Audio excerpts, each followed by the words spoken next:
Harper Business and HarperAudio present 4 Days a Week, the life-changing solution for reducing employee stress, improving well-being, and working smarter, by Juliet Schor. Read by Helen Laser.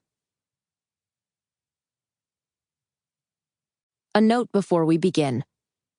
Don't forget to download the accompanying enhancement PDF from your audiobook provider.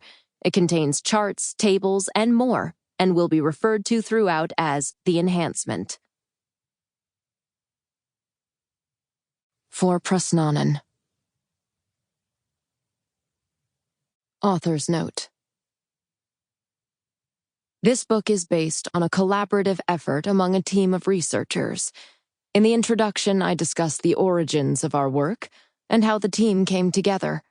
Its core members are Wen Fan, Guolin Gu, Ami Campbell, and Orla Kelly. Together, we designed the research plan and survey instruments and have analyzed the data and written academic papers.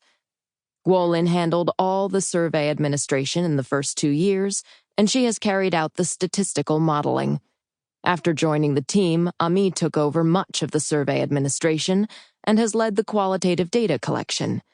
However, we have all participated in most parts of the research. Phyllis Moen and Youngmin Chu of the University of Minnesota joined the team in 2022 and have collaborated on the interviews, analysis, and paper writing. I alone wrote this book, so my colleagues should not be held responsible for its content. However, if there is any credit to be had, it should be fully shared. Introduction. The origins of this book go back 40 years. At the time, I was an assistant professor in the Harvard Economics Department, specializing in labor economics. I published a book called The Overworked American: The Unexpected Decline of Leisure. Working hours was an orphan topic in those days, but my interest had been piqued by a distinguished scholar's faulty argument about it. First, I wrote a little model to highlight his error. Then I started looking at the data. In contrast to what many scholars were arguing, I found that working hours were not declining. Richard Nixon's 1956 promise of a 4-day week in the not-too-distant future was nowhere on the horizon.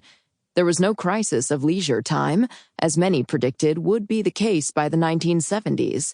It looked as if hours were actually going up. Subjective data on the time squeeze revealed that people felt they were busier and more harried than ever. The book, published in 1992, hit a nerve. It landed on the New York Times bestseller list. I was getting media attention and was invited to speak to CEOs of major American corporations. I was even getting calls from people in Washington, D.C. Bill Clinton's presidential campaign frequently referenced the fact that most people were working harder for less. And it wasn't only liberals who were concerned. Conservatives who cared about family values were also critical of excessive working hours.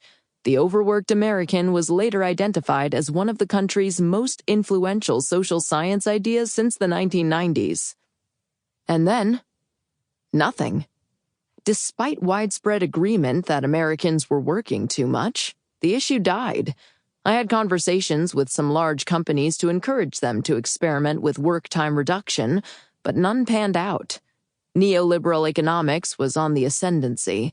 September 11th happened, and the United States invaded Iraq. Attention turned to the worsening income distribution. Not only was work time no longer on the agenda, but a kind of amnesia took hold. Keynesian economists, who resurfaced after the 2008 global financial crisis, forgot that Keynes himself was a strong advocate of using productivity growth to reduce work time. I even encountered some hostility to the idea of working less. So I wrote books on other topics and mostly directed my research on working hours to academic articles. And then the pandemic of 2020 hit. Almost overnight, it transformed the conversation. The 4-day week took off, in the form of a 32-hour work week with a full day off and no reduction in pay. The movement went viral, and I was invited to lead a global research effort studying companies that were piloting these schedules. This book tells the story of the Sample complete. Ready to continue?